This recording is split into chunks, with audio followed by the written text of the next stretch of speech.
Rádio Rio de Janeiro, a emissora da Fraternidade, passa a apresentar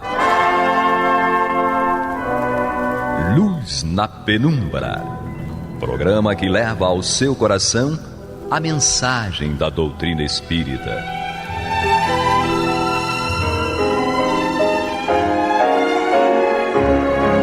E com vocês, Eduardo Araújo, para o estudo de O Livro dos Médiuns, da obra codificada por Allan Kardec.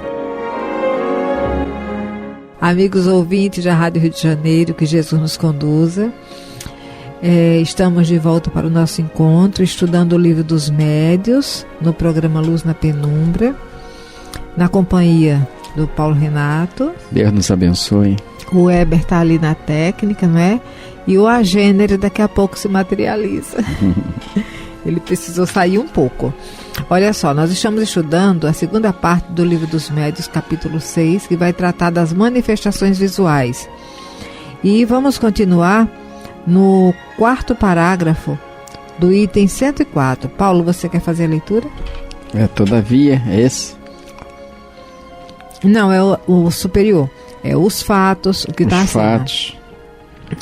Os fatos de aparições tangíveis são os mais raros, porém os que se têm dado nesses últimos tempos pela influência de alguns médiuns de grande poder e absolutamente autêntico por testemunhos irrecusáveis, provam e explicam o que a história refere acerca de pessoas que, depois de mortas, se mostraram com todas as aparências da realidade. Todavia, continua? Todavia, conforme já dissemos, por mais extraordinários que sejam tais fenômenos, perdem inteiramente todo o caráter de maravilhosos quando conhecida a maneira porque se produzem e quando se compreende que longe de constituírem uma derrogação das leis da natureza, são apenas efeitos de uma aplicação dessas leis. Pois é, ele está explicando, né? Porque esse fenômeno de aparições tangíveis são aqueles fenômenos que já tratamos no último programa, que nós podemos tocar, apalpar, sentir, né? É tudo de uma forma muito mais sensível ao corpo físico. Os sentidos físicos registram de uma forma mais nítida a ponto de poder tocar.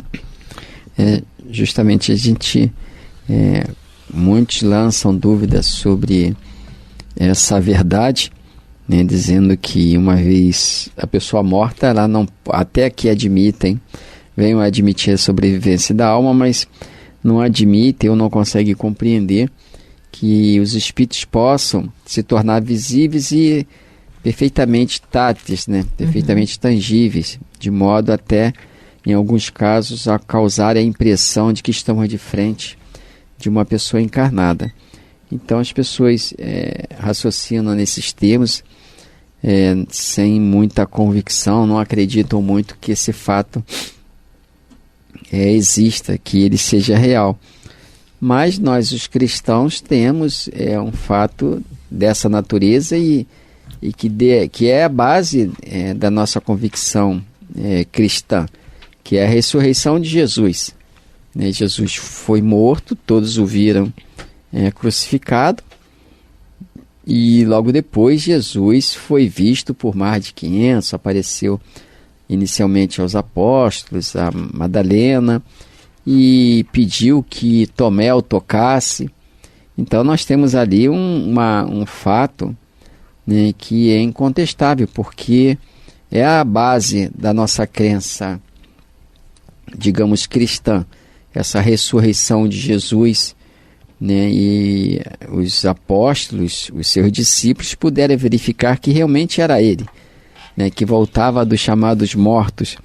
Então a aparição de Jesus depois da sua crucificação, ela não derroga, como fala aqui Allan Kardec, né, ela não derroga a lei da natureza, é apenas uma aplicação dessas leis, de uma dessas leis. Então nós tendemos a considerar tudo como um milagre, como miraculoso, mas o milagre para nós tem esse sentido, foi nos dado esse sentido de derrogação das leis de Deus. isto é, aquelas coisas extraordinárias e incompreensíveis para a nossa inteligência, seria Deus derrogando as suas próprias leis, né, alterando as suas próprias leis.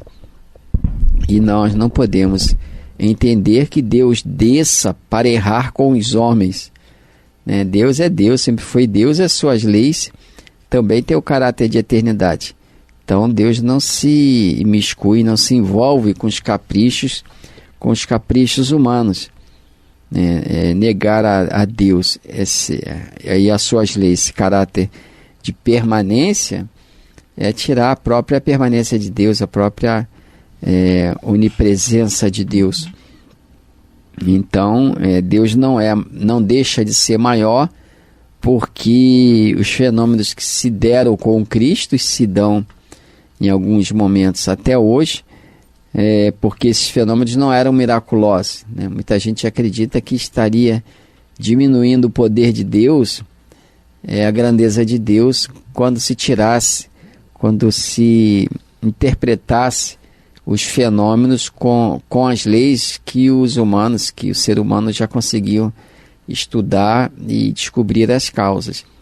E justamente Deus é grande porque as suas leis são permanentes, né? As leis humanas é que mudam a todo tempo conforme o progresso da civilização, mas elas também estão sempre se aproximando, a tendência é essa, se aproximando das leis gerais que regem a vida em todo o universo, que são as leis naturais, as leis de Deus.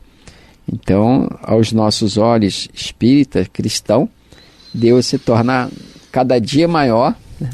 Quando nós verificamos a sua ação dentro das suas próprias leis. Na compreensão de alguns irmãos, era o próprio Deus que estava ali vestindo o corpo de carne, né? Operando certos fenômenos. Então, eles jamais aceitam, jamais aspa.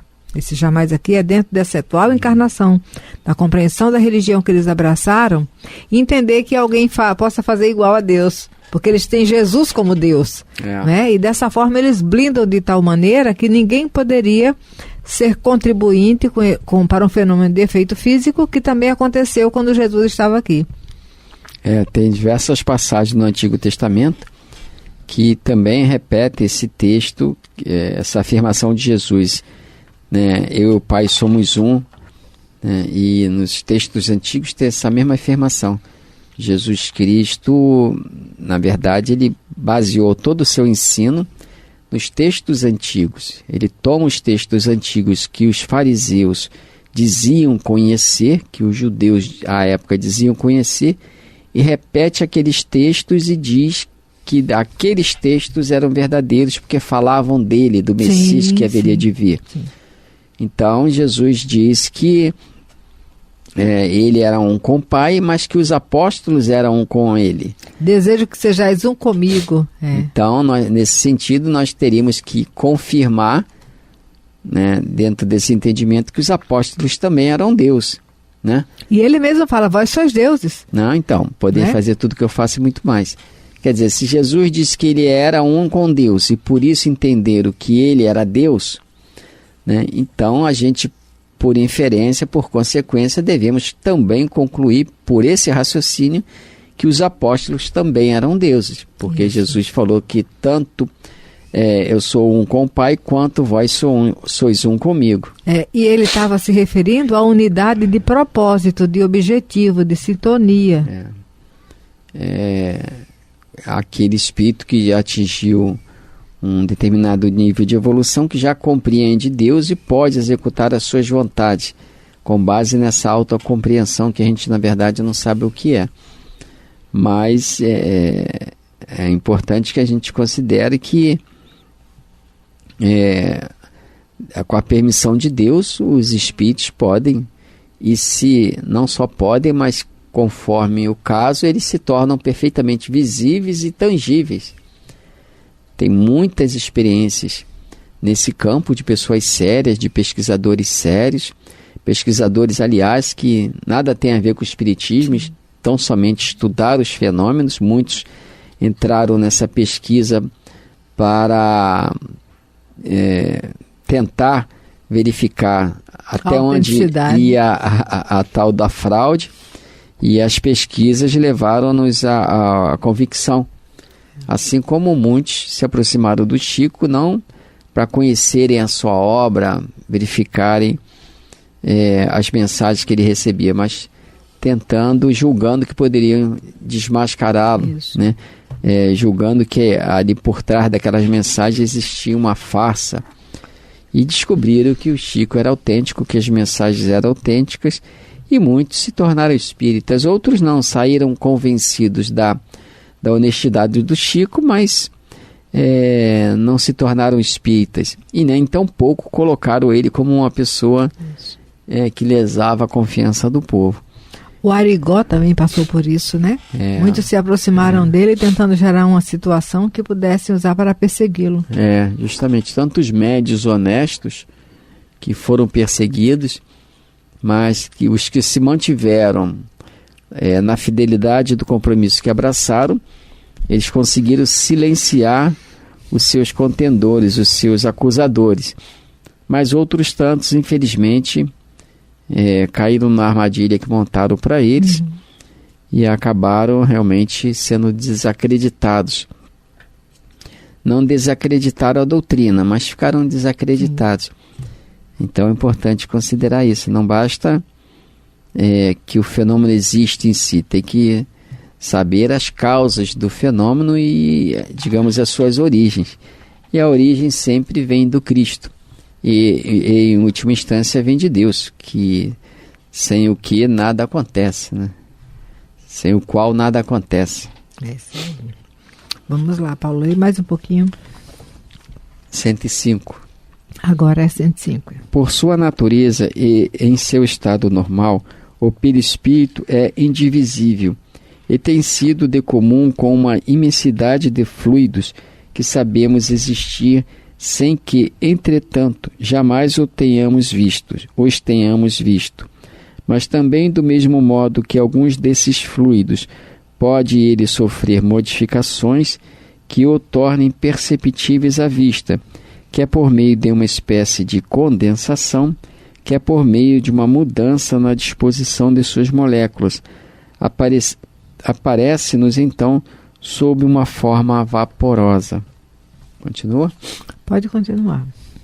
A condensação, preciso é que não se tome esta palavra na sua significação literal, empregamo-la apenas por falta de outra e a título de comparação.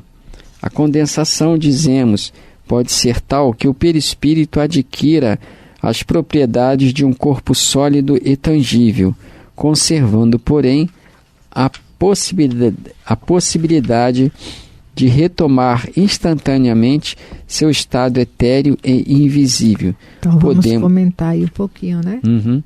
Podemos apreender, só terminar esse parágrafo, podemos apreender esse efeito atentando no vapor que passa de invisibilidade ao estado brumoso, depois ao estado líquido e em seguida ao sólido e vice-versa. Quer dizer, essa condensação. Na verdade, não é... Que ele vai explicar, Não é como o fluido, a água, que quando aquecida entra no estado de vapor, tal, depois, quando perde calor, se transforma em líquido. Ele fala que não é isso, não é esse processo, porque passa esse elemento líquido que é a água. Ele diz que é por uma espécie. Sim. Né? Mas me parece mais apropriado o que ele diz aqui. Que ele fala que o perispírito adquire um estado de... condensação, que por meio de uma mudança na disposição de suas moléculas. Na verdade, eu penso que seja justamente isso. Esses diversos estados em que o perispírito pode ser colocado por causa dessa, além de outros fatores, claro, questão de fluido, combinação, etc., mas é por causa da disposição de suas moléculas. Porque um corpo, ele muda, né, digamos, a sua aparência, a sua propriedade, não só porque adquiriu outros elementos, mas às vezes uma simples mudança na disposição das moléculas altera o corpo, torna uma substância venenosa, salutar em uma substância venenosa. Então, a palavra condensação aqui, Kardec fez muito bem em ressaltar, ela não é muito apropriada, né? Mas mesmo essa disposição, essa mudança na disposição das moléculas, ela também exige aquela combinação de fluidos que a gente já viu anteriormente em outros programas, que fluidos esses tomados do ambiente, da natureza, e tomados do médium. É preciso, qualquer fenômeno físico, seja ele qual for, ele precisa de elementos que só o espírito encarnado possui. Então o espírito vai manipular, outros fazem conscientemente, vai manipular os fluidos ambientes, mais os fluidos do médium, que oferece essa condição, para que seja mudado o estado daquele corpo, do corpo perispiritual, ou seja mudado a disposição das moléculas do corpo perispiritual, para que cause essa impressão na materialização de estarmos em frente ou de frente com um ser encarnado, né? Mas a nível de visibilidade e invisibilidade, com possibilidade de apalpar, tocar. Isso. Eu penso que as questões são sempre as mesmas, né? É a vontade do espírito que atua consciente ou inconscientemente, né, no perispírito, para dar ao espírito a aparência que ele deseja e para torná-lo visível, parcial ou integralmente, e para colocá-lo na disposição de ser tocado, sentido, pesado. Muitas experiências que se fizeram, né, tiraram a temperatura, né, verificaram a temperatura do espírito ali materializado, né, verificar o tamanho, peso. Então é interessante, essas pesquisas são muito boas, para que nós reflitamos que nós não estamos, quando se fala de mundo espiritual, de espírito, nós não estamos diante de seres etéreos, de seres vagos, sem forma definida. Nós estamos diante de um ser humano que naquele momento está desencarnado, mas se reveste de um corpo apropriado ao seu ambiente, como a gente faz quando muda de ambiente, sai do ambiente quente para o ambiente frio, do ambiente sólido para o ambiente aquoso, né? Nós somos sempre os mesmos, nos revestindo da ferramenta, dos utensílios necessários ao ambiente que devamos atuar, né? É importante que a gente considere isso, pense sobre isso. Terceiro parágrafo. Esses diferentes estados do perispírito resultam da vontade do espírito e não de uma causa física exterior, como se dá com os nossos gases. Quando o espírito nos aparece, é que pôs o seu perispírito no estado próprio a torná-lo visível. Mas para isso não basta a sua vontade, porquanto a modificação do perispírito se opera mediante sua combinação com o fluido peculiar ao médium. Ora, esta combinação nem sempre é possível, o que se explica a não ser generalizada a visibilidade dos espíritos. Assim, não basta que o espírito queira mostrar-se, não basta tampouco que uma pessoa queira vê-lo. É necessário que os dois fluidos possam combinar-se, que entre eles haja uma espécie de afinidade, e também, porventura, que a emissão do fluido da pessoa seja suficientemente abundante para operar a transformação do perispírito, e provavelmente que se verifiquem ainda outras condições que desconhecemos. É necessário, enfim, que o espírito tenha a permissão de se fazer visível a tal pessoa, o que nem sempre lhe é concedido, ou só o é em certas circunstâncias, por motivos que não podemos apreciar. Pois é, esses motivos que nos escapam é que está a resposta. Justamente. Né? E Kardec, a gente vê que ele era bem lúcido, em momento nenhum ele dava respostas definitivas. não pretendia dar a entender que ele conhecia tudo. Então ele mesmo ressalta aqui no próprio Livro dos Espíritos que muitas coisas ele não entendia, algumas coisas ele questionava mesmo os espíritos. Às vezes os espíritos, quando davam determinadas respostas que ele não concordava em absoluto, concordava em parte, ele botava as notas, né, embaixo. O Livro dos Espíritos é cheio de notas de Allan Kardec. Então a gente vê essa lucidez de Kardec na pesquisa daqueles fenômenos, buscando a causa deles. Ele não ia com soluções premeditadas. Sim. Ele simplesmente se colocava na posição de analisar os fenômenos e dizia, como ele disse aqui, que muitas vezes poderia chegar a boas conclusões, mas existiam situações que ele não compreendia. O próprio André Luiz, na condição de médico pesquisador, mostra para nós nos livros, e de que ele é o partícipe, que ele tem participação, ele mostra que muita coisa que os benfeitores fazem, ele olha e ele não entende. O seu olhar curioso de médico e tal, mas ele não entende. Ele fala, está acontecendo alguma coisa ali que eu não consigo compreender na sua totalidade. Então, muitas vezes a gente quer dar explicação a tudo, porque a gente acha que tudo tem que ter uma explicação no nosso nível de compreensão. É como a criança que multiplica as perguntas sem ter resposta. E mesmo que tivesse a resposta, não iria conseguir digeri-las, porque não tem elementos intelectuais para isso.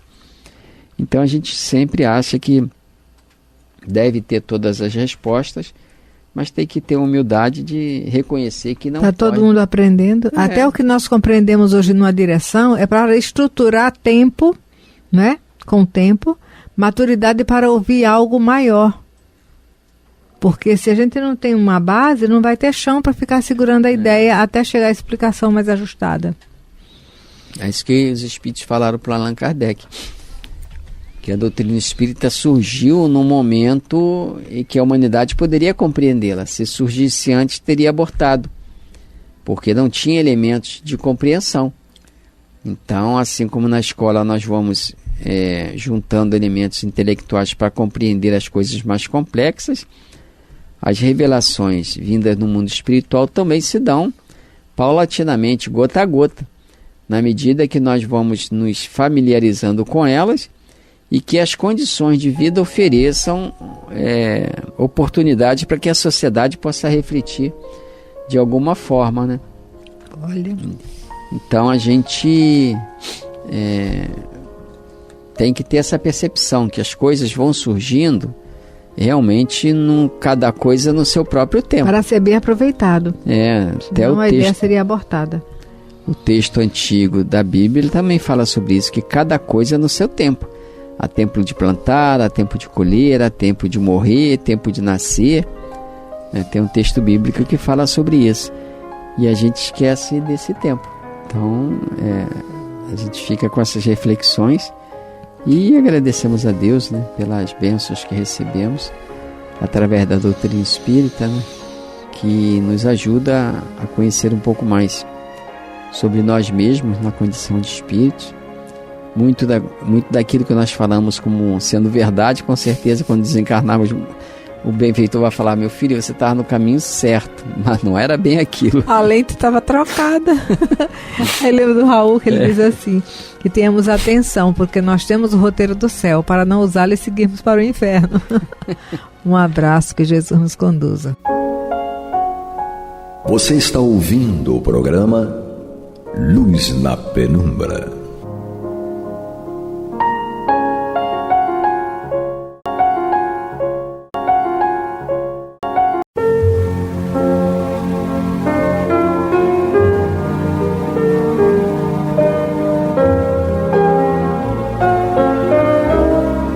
Rádio Rio de Janeiro está levando ao seu lar e ao seu coração a mensagem consoladora da doutrina espírita, através do programa Luz na Penumbra. E agora com vocês, Amaury Santos e Astênio Oliveira, para comentar os textos da Revista Espírita de Allan Kardec no período de 1858 a 1868.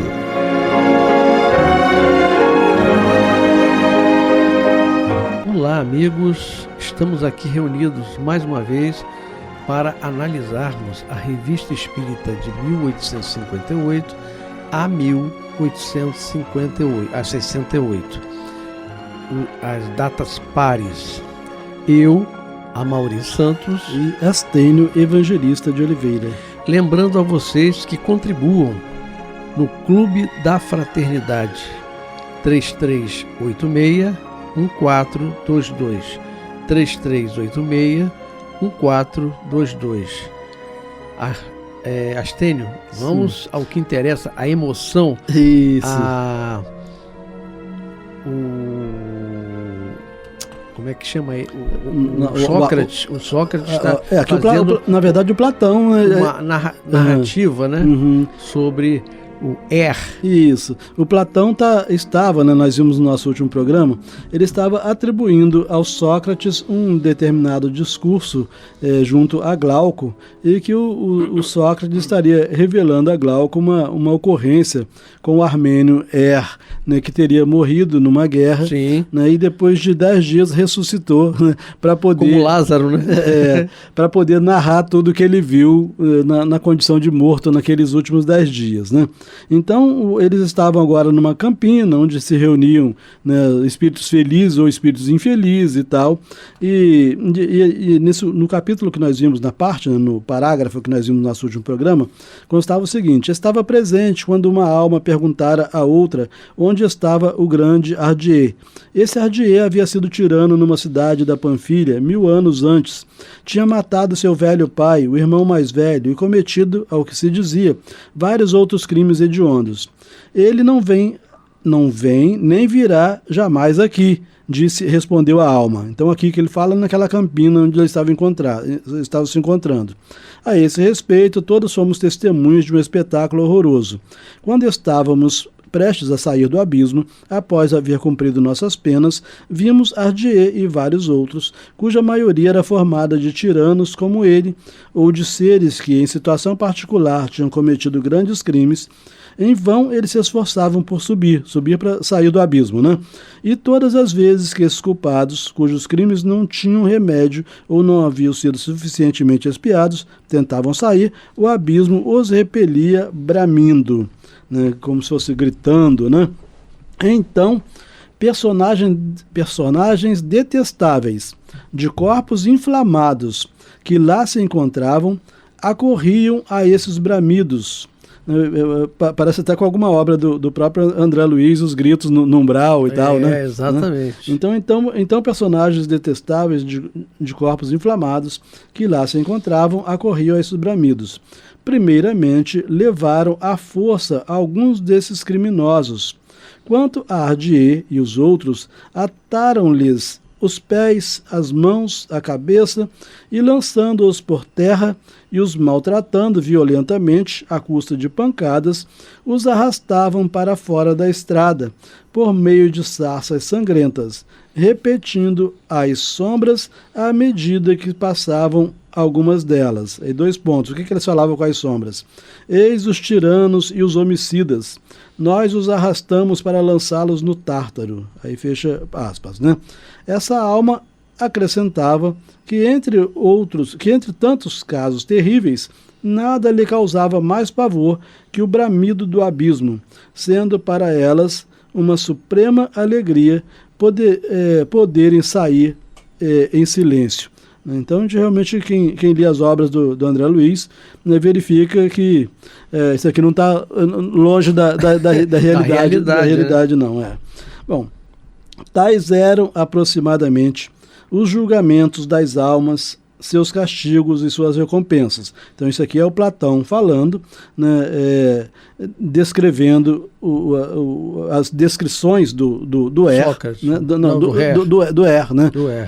Então tais eram aproximadamente os julgamentos das almas, seus castigos e suas recompensas. Após 7 dias de repouso nessa campina, as almas tiveram que partir no 8º, pondo-se a caminho. Então eram almas que tinham saído do purgatório e almas que tinham saído do céu e que estavam reunidos nessa campina, ficaram 7 dias, no 8º dia tiveram que sair dali, né? Bom, ao cabo de 4 dias de viagem, perceberam do alto, em toda a superfície do céu e da terra, uma luz imensa, aprumada como uma coluna e semelhante ao quartzo irisado, porém mais brilhante e mais pura. Um só dia foi suficiente para alcançá-la, e então viram, mais ou menos no meio dessa muralha, a extremidade das cadeias, que passa a ideia, e o Kardec até faz uma nota depois, né, dizendo que passa a ideia das diversas esferas espirituais.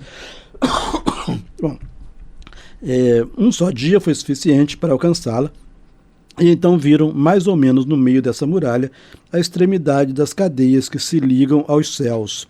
É isso que os sustenta, é o envoltório da nau do mundo, é o vasto cinturão que o circunda.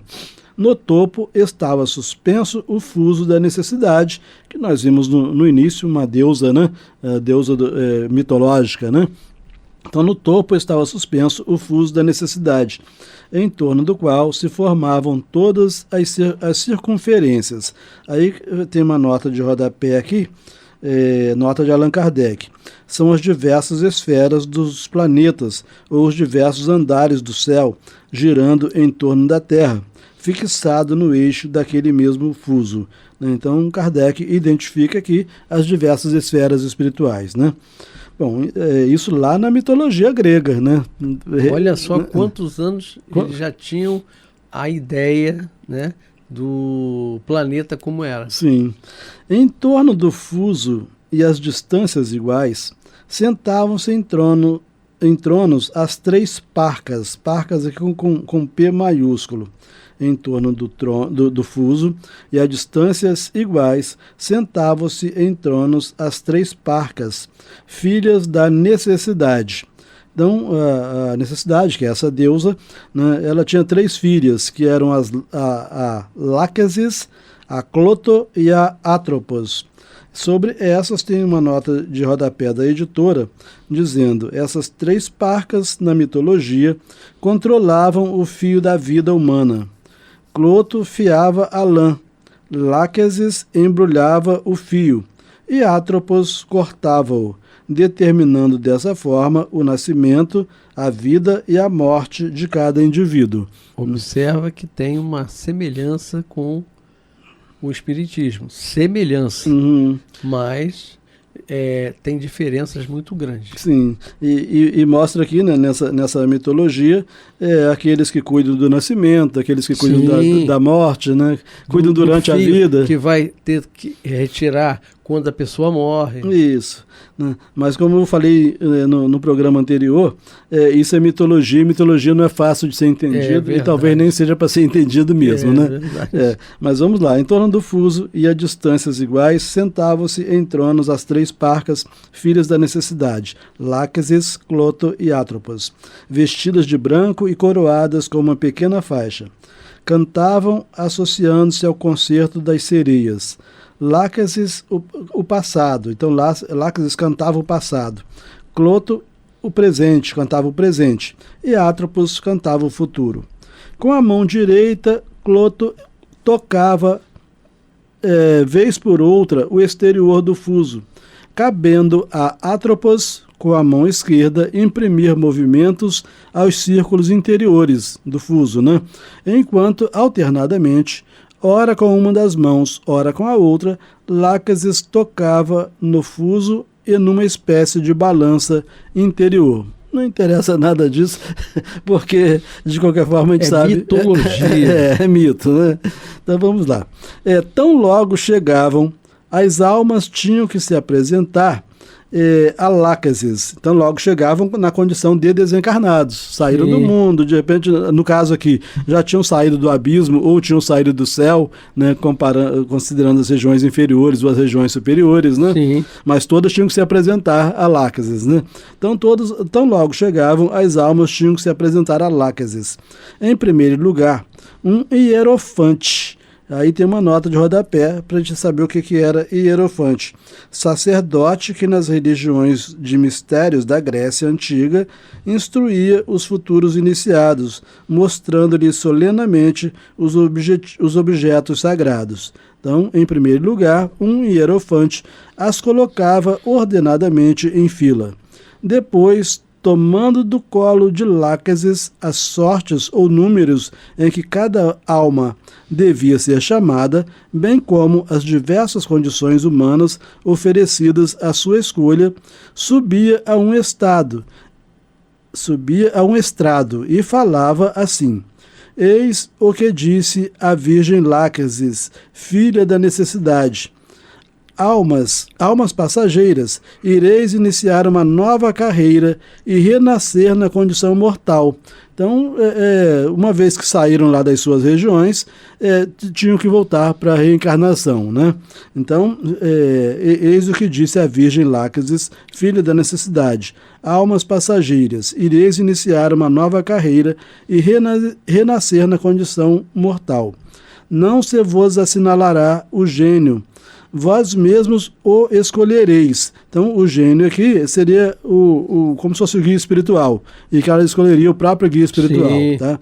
Não se vos assinalará o gênio, vós mesmos o escolhereis. Escolherá aquela que a sorte chamar em primeiro lugar, e essa escolha será irrevogável. A virtude não pertence a ninguém. Alia-se àquele que a dignifica e abandona quem a despreza. Cada um é responsável pela escolha que fez. Deus é inocente. Então, lá na mitologia, dizem, Deus não tem nada a ver com... Observem que eles já diziam que Deus não tem nada com isso. Sim, você é responsável, né? Você é responsável. E o que o Espiritismo diz? A mesma coisa. Mesma coisa, responsabilidade. Então, cada um é responsável pela escolha que faz. Deus é inocente. A essas palavras, ele espalhava os números e cada alma apanhava o que lhe caía à frente, exceto o armênio, o né? A quem isso não era permitido, uma vez que ele não ia reencarnar naquele momento, ele tinha que cumprir aquela missão ainda de ressuscitar. Uhum. Né? Bom, em seguida, o hierofonte, né, que era o sacerdote, né, desvendou-lhes todos os gêneros de vida, em maior número do que as almas ali reunidas. A variedade era infinita. Encontravam-se ao mesmo tempo todas as condições humanas, assim como a dos animais. Né? E aqui a gente vai ver realmente bastante afastamento do que a doutrina espírita hoje prega. Tá? Então a variedade era infinita. Encontravam-se ao mesmo tempo todas as condições humanas, assim como as condições dos animais. Porque aqui menciona como se os animais também fizessem escolhas. Entendeu? Também. Então havia tiranias. Umas duravam até a morte, enquanto outras, interrompidas bruscamente, ele está falando dos gêneros de vida, tá? Então tirania seria um gênero de vida. Então, havia tiranias, umas duravam até a morte, enquanto outras, interrompidas bruscamente, acabavam na pobreza, no exílio e no abandono. A ilustração mostrava-se sob diversas faces. Podia-se escolher a beleza, a arte de agradar. Então a gente nota que está falando aqui escolha das provas, tá certo? Podia-se escolher a beleza, a arte de agradar, os combates, a vitória ou a nobreza de raça. Estados completamente obscuros em todos os sentidos, ou intermediários, misturas de riqueza e de pobreza, de saúde e de doença, eram oferecidos à escolha. Havia também condições de mulher que apresentavam a mesma variedade.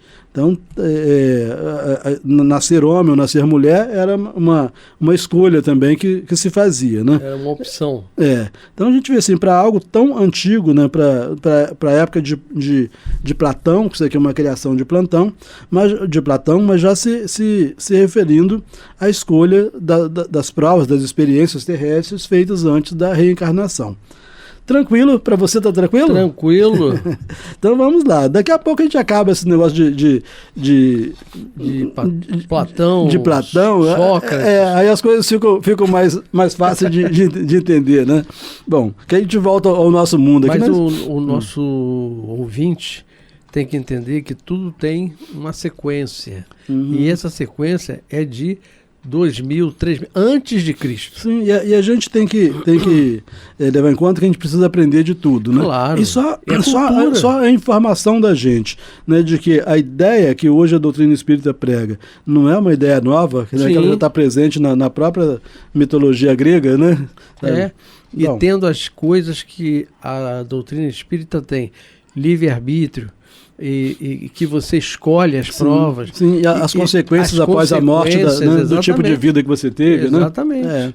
Prosseguindo então, está evidentemente aí, meu caro Glauco, então a gente vê que o Platão está dizendo que foi uma conversa de Sócrates com Glauco. Então ele prossegue aqui narrando a conversa do Sócrates com Glauco. Está evidentemente aí, meu caro Glauco, a prova que é temida pela humanidade, que cada um de nós possa refletir, deixando todos os estudos vãos para se entregar à ciência que faz a fortuna do homem. Então, o Sócrates orientando a Glauco para não ficar gastando tempo com estudos que não levam a lugar nenhum, né, e se dedicar à ciência, né? Procuremos um mestre que nos ensine a discernir entre o bom e o mau destino e a escolher todo o bem que o céu nos proporciona. Examinemos com ele que situações humanas, separadas ou reunidas, conduzem às boas ações. Se a beleza, por exemplo, unida à pobreza ou à riqueza, ou a tal disposição da alma deve produzir a virtude ou o vício. Qual a vantagem de um nascimento brilhante ou comum? A vida privada ou pública? A força ou a fraqueza? A instrução ou a ignorância? Enfim, tudo o que o homem recebe da natureza e tudo quanto contém em si mesmo. É interessante, né? Sempre levando em consideração a antiguidade desse ensino, mas trazendo hoje, né, fazendo uma ponte com a doutrina espírita. Quando a gente está aqui reencarnado, às vezes a gente tem dificuldade de entender por que eu escolhi ter nascido pobre, né? Porque muitas consequências advêm dessa escolha, né? Como quem escolhe nascer rico também tem muitas consequências também oriundas dessa escolha. Mas a gente verifica aqui então o Sócrates falando com Glauco a respeito da análise das vantagens, né? Porque você nascer pobre, nascer feio, esse tipo de coisa, tem vantagens, né, em termos de conquistas espirituais que você está precisando ainda, né? Bom, esclarecidos pela consciência, decidamos qual destino nossa alma deve preferir. Sim, o pior dos destinos seria o que a tornasse injusta, e o melhor, aquele que incessantemente a conduzirá à virtude. Tudo ou mais nada significa para nós. Iríamos esquecer que não há escolha mais salutar após a morte do que durante a vida. Né? Quer dizer, pode fazer escolhas após a morte, como pode fazer escolhas durante a vida. Né? Que esse dogma sagrado se identifique para sempre com nossa alma, a fim de não se deixar fascinar na terra pelas riquezas, nem por outros males dessa natureza, e que, lançando-se com avidez sobre a condição do tirano. Não, deixa eu voltar aqui um pouquinho. Então, não deixar se fascinar na terra pelas riquezas, nem por outros males dessa natureza. E que, lançando-se com avidez sobre a condição do tirano ou qualquer outro semelhante, não se exponha a cometer grande número de males sem remédio e a sofrer outros ainda maiores. Então, o conselho do Sócrates ao Glauco, né, para ter cuidado com as escolhas que se faz, tanto na condição de desencarnado quanto na condição de encarnado. Né? E lá vai o nosso tempo correndo, né? Deixa a gente correr mais um pouquinho aqui. Segundo o relato de nosso mensageiro, e agora qual é o mensageiro? O tá certo? Sim. Então, segundo o relato de nosso mensageiro, o Hierofante havia dito: aquele que escolher por último, contanto que o faça com discernimento e que seja coerente em sua conduta, será prometida uma vida feliz. O que escolher em primeiro lugar, guarde-se de ser muito confiado, e que o último não se desespere. Então, aquele que... Porque quando um fazia uma escolha, aquela escolha não podia ser mais feita por outro, né? Exatamente. Então, tinha aquela disputa, quem escolhia primeiro. Bom, então aquele que a sorte distinguiu em primeiro lugar, avançou apressadamente e escolheu a mais importante tirania, viu? Fez a escolha pela tirania, né? Levado por sua imprudência e por sua avidez, e sem olhar bastante para o que estava fazendo, não percebeu a fatalidade ligada ao objeto da escolha, que faria com que um dia comesse a carne de seus próprios filhos, além de muitos outros crimes terríveis. Mas quando considerou a sorte que havia escolhido, gemeu, lamentou-se e, esquecendo as lições do hierofante, acabou acusando como responsáveis por seus males a fortuna, os gênios, tudo mais, exceto a si mesmo. A culpa é dos outros. A culpa é dos outros. Então, quando o Platão escreveu aqui, exceto a si mesmo, Kardec fez uma nota de rodapé, dizendo o seguinte: os antigos não atribuíam à palavra tirano o mesmo sentido que lhe damos hoje. Esse nome era dado a todos aqueles que se apoderavam do poder soberano, fossem quais fossem suas qualidades, boas ou más. Então, ainda que as qualidades fossem boas, se tem um poder soberano, seria um tirano. Porque o significado de tirano era outro. Oi?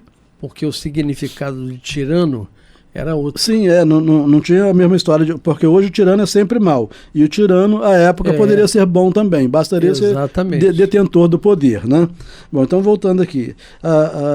A história cita tiranos que fizeram o bem, como, entretanto, o contrário acontecia com mais frequência.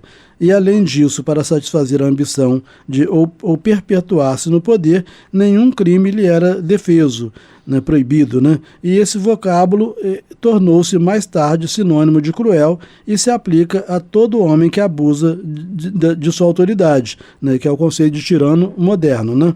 Ao escolher a tirania mais importante, a alma de que fala não tinha procurado a crueldade, mas simplesmente o mais vasto poder, como condição de sua nova existência. Quando sua escolha tornou-se irrevogável, percebeu que esse mesmo poder arrastá-lo-ia ao crime, lamentando havê-lo feito e a todos acusando por seus males, exceto a si mesma. É a história da maioria dos homens que, mesmo não admitindo confessar, são os artífices de sua própria desgraça. Então está bem explicado por Kardec. Perfeito. A questão da escolha da tirania aqui, né? Bom, esta alma, que é a escolha do poder, não é isso? Sim, isso. Esta alma era do número daquelas que vinham do céu. Essa que escolheu aqui a tirania nesse sentido de poder, ela tinha vindo do céu, ou seja, após a última vida física dela, ela não foi para as sombras. Sim. Ela foi para o céu, regiões superiores, regiões mais elevadas. Entretanto, mesmo assim, para reencarnar, ela escolheu a tirania, tá certo? Só que, meu amigo, bom, o nosso tempo está um pouquinho, mas acho que tem um minutinho, né? Uhum. A gente avança aqui mais um pouquinho. Então, esta alma era do número daquelas que vinham do céu. Tinha vivido precedentemente no estado bem governado e havia feito o bem mais pela força do hábito do que por filosofia. Eis porque, dentre as que caíam em semelhantes desenganos, as almas provenientes do céu não eram as menos numerosas, em virtude de não haverem sido provadas pelo sofrimento.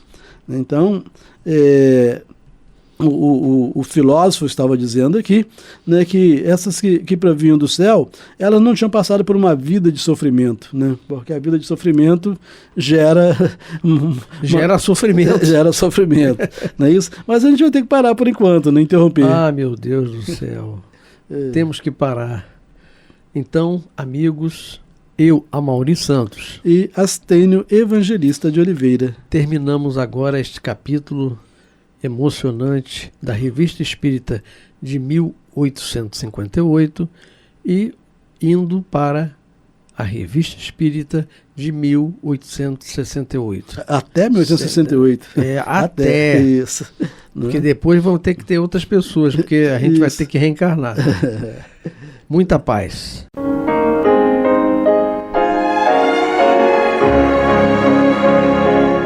E vamos ouvir agora a prece de encerramento de nosso programa, na voz de Geraldo de Aquino. Jesus, dá-nos coragem para a luta, piedade para os insultos e misericórdia para as injustiças e ingratidões. Limpa nossa alma de inveja e ambições mesquinhas, de ódio e de vingança o nosso caminho. E que dentro em pouco, ao recolher-nos de novo ao calor do nosso leito, para que o sono nos dê a paz e o esquecimento das tristezas humanas, possamos sentir, Senhor, no mais íntimo de nosso ser, a doçura indefinível do Teu amor e a grandeza incomparável da Tua divina presença. Que assim seja.